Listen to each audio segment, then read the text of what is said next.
Welcome to Let Me Fix This. Enjoy the video. You begin by opening the YouTube Create flow. You don't need extra apps. Tap the plus, pick record or upload, and allow camera and mic if prompted. Once you pick a clip, tap effects, then filters, and select face zoom to see a live preview that isolates and enlarges faces. Make sure the subject occupies at least 1/4 of the frame so tracking works.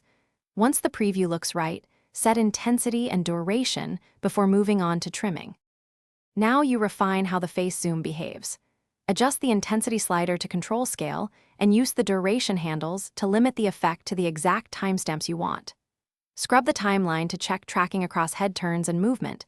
If the face slips, reduce intensity or shorten the span. Once done, use split to apply different intensities to separate segments.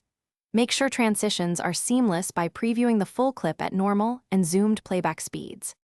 Finish by exporting a short preview and watching the full clip to confirm framing, audio sync, and smooth tracking. If you notice misalignment, reopen the editor, nudge the duration handles, or slightly lower intensity and re-export.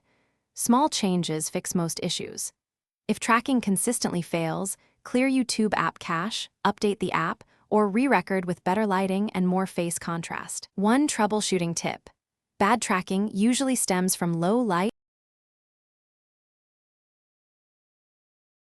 Thanks for watching. If you found this helpful, don't forget to like and subscribe.